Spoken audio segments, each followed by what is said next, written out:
Session 8 of the Law of One. This session is mostly about UFOs and a little bit about ETs. UFOs created by our people, humans, as well as those coming from other entities from other planets. So the questioner starts by asking about the advertising of the Confederation. If you remember this from a session or two ago, basically the Confederation planting UFOs or UFO experiences in order to make people interested in searching or seeking for this kind of knowledge. Seeking toward intelligent infinity. The questioner continues to ask, how do I get this information out there without infringing on free will?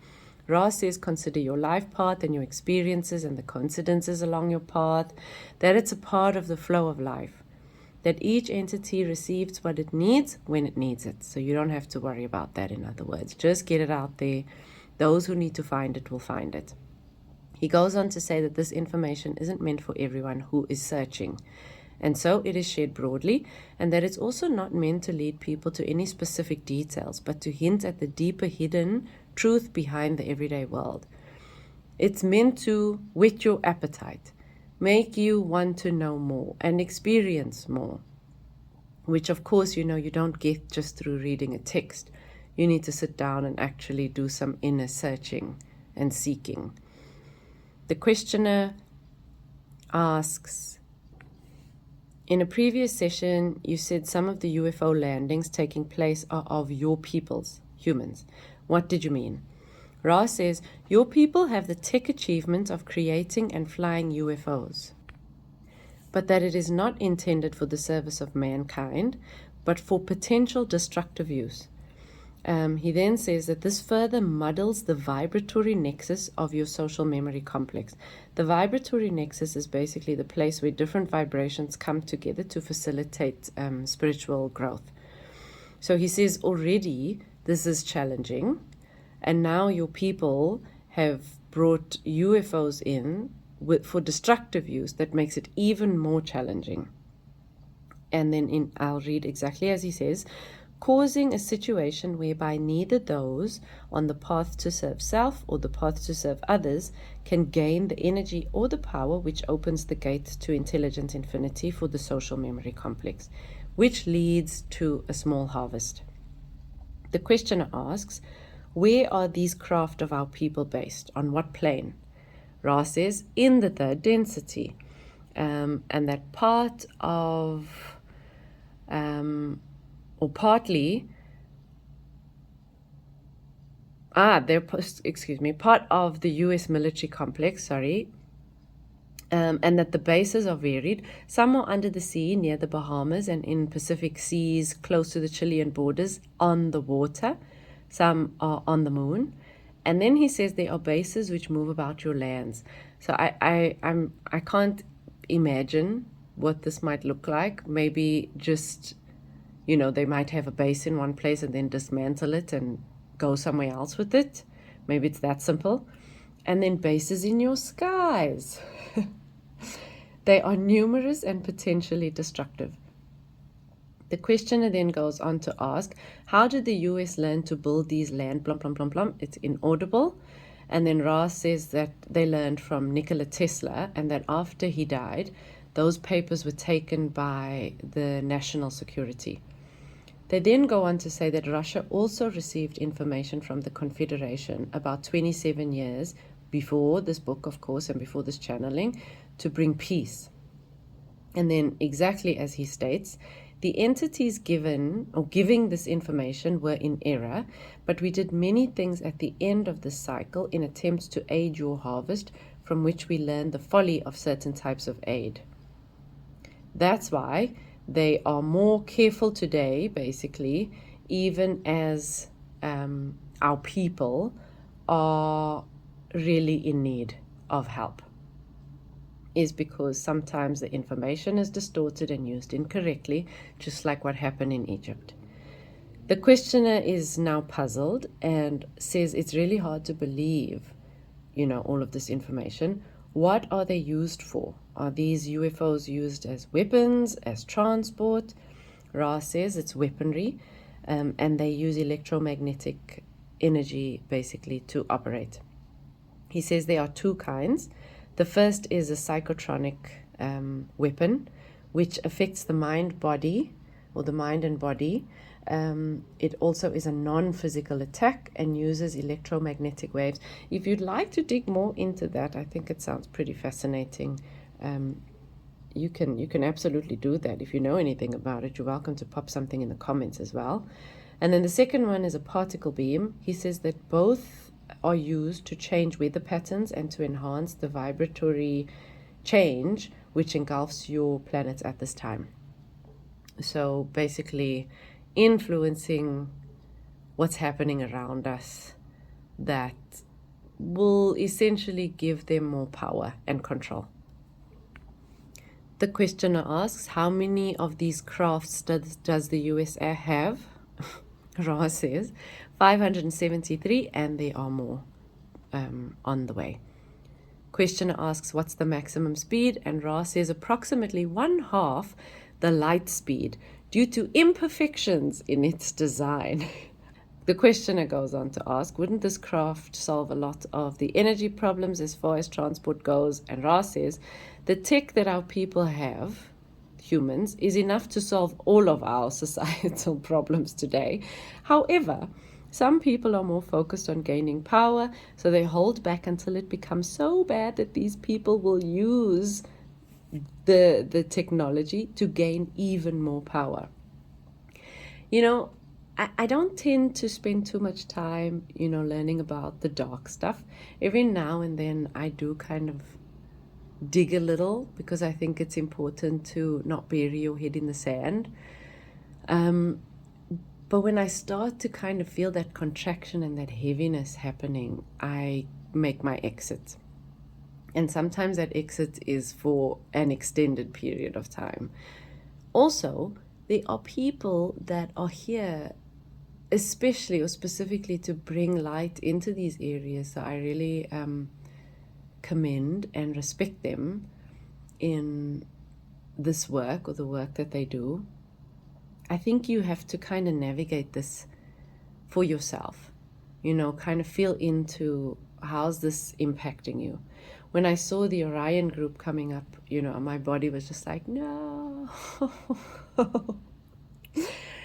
But I know that it is important to become aware of what's happening around us. And maybe, if you do lean more towards service to others, the importance of awareness so that you can take conscious action. I don't think it means that we have to spend years diving into the dark in order to take conscious action. But I think sometimes if we're aware of how the dark kind of operates, then, the action that we take is, it's easier to navigate. Maybe that's what I'm trying to say. Yeah. Okay, moving on. The questioner goes on to ask, why do the Orion group land here and what's their purpose? And Ra says, conquest. Questioner, what do they do when they land? Ra says there are two types of landings that take place. The first one, entities are taken onto their crafts and programmed for future use. There are 3 levels of this programming. The first one is the surface level, second is a triggering program, and the third is deepest triggering program. The first, or surface level, might include memories or experiences that can be uncovered through hypnosis or other techniques. The second level, the triggering program, activates under certain conditions or stimuli designed to control a person's actions or thoughts when they are triggered. And then the third level, which is the deepest triggering program, when it is activated, it crystallizes the person's consciousness, making them lifeless but useful as a beacon or tool. So they are no longer functioning as a normal person. Kinda horrifying, but anyway, let's continue. And then the second type of landing is a landing that happens beneath the Earth's crust, which is entered from the water, and that this is in the area of South America, the Caribbean, as well as in the North Pole, and that their bases are basically underground. The questioner goes on to ask, was the landing at Pascagoula, excuse me if I am pronouncing that incorrectly, in 1973, when Charlie or Charles Hickson was taken on board this type of landing? Ra says that that landing was an anomaly, that basically a planetary entity of the same vibration as us innocently came through the quarantine as a random landing, and that it used Charlie to learn about war. And then they go on to explain how the way we watch movies or TV, and we experience the story and identify with the feelings and perceptions and experiences of the hero, that's how this entity or these entities used Charlie, and that they used him to learn more about the law of one. The questioner then goes on to ask, was this the normal configuration of the entities? And he says it's pretty unusual, and you can have a look at the image here. Ra says, yes, it's normal, and that the unusualness is not remarkable, and that Ra also had to change into a different form for their people, or for our people, or they wouldn't have been able to be perceived, or they would have been perceived as light. He then goes on to say that the entities are from Sirius Galaxy and that they are advanced third density. And then in his exact words, it's important to state that they wouldn't have interacted with him, with Charlie, if he, Charlie, hadn't decided to be of service before he was born. Continuing on, the questioner says that he still cannot believe that the US would have 573 craft. How many, he asks, in the government, and also of those who operate the craft know about these craft? Ra says approximately 1,500, and that number is growing. The questioner asks, where are they constructed? Ra says underground in the deserts of New Mexico and in Mexico. Questioner says, I'm sorry, but I still can't believe this stuff. Sorry for my attitude. I mean, his whole question was like a whole long story of him explaining, how this is completely ludicrous. And then he goes on, how could this be a secret for 23 years? And then exactly in his words, these craft are physical craft built by our physical people. I could get in and ride in one of these.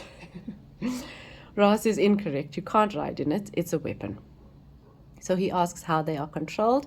Ra says by computer and by remote source. And then the questioner, why is there a plant in Mexico? Ra says because of the dryness and I couldn't read that for a second, sorry guys, and the near total lack of population, and that the Mexican government at the time didn't know, I don't know about now, didn't know what it was used for, and that they thought that it was a government research installation for bacteriological warfare. So that was the Mexican government's impression. The questioner asks, is this craft that, or is this the craft that Dan Fryer was transported in?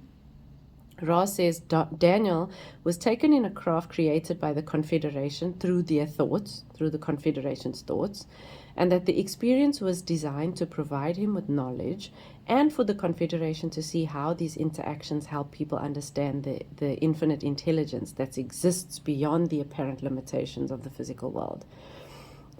So basically an advertisement. He goes on to say that this contact aims to help individuals realize the deeper, limitless reality behind everyday experiences. The questioner then asks, can we contact the Confederation in a more direct way?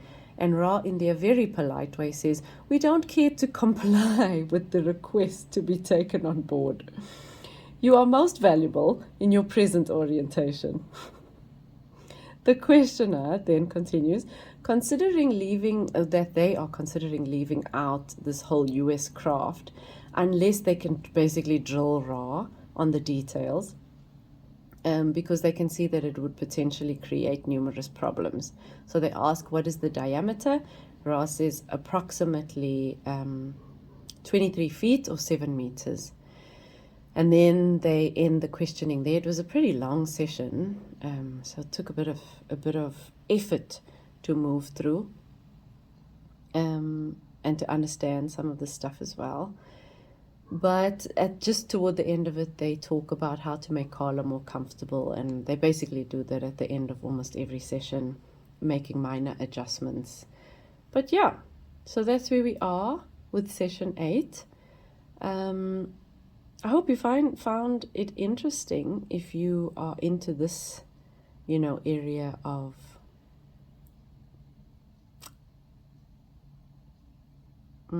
reality. And yeah, if you have anything cool that you'd like to add or to share, please, again, feel free to pop it in the comments. Wishing you guys a good evening, and I will see you on session 9.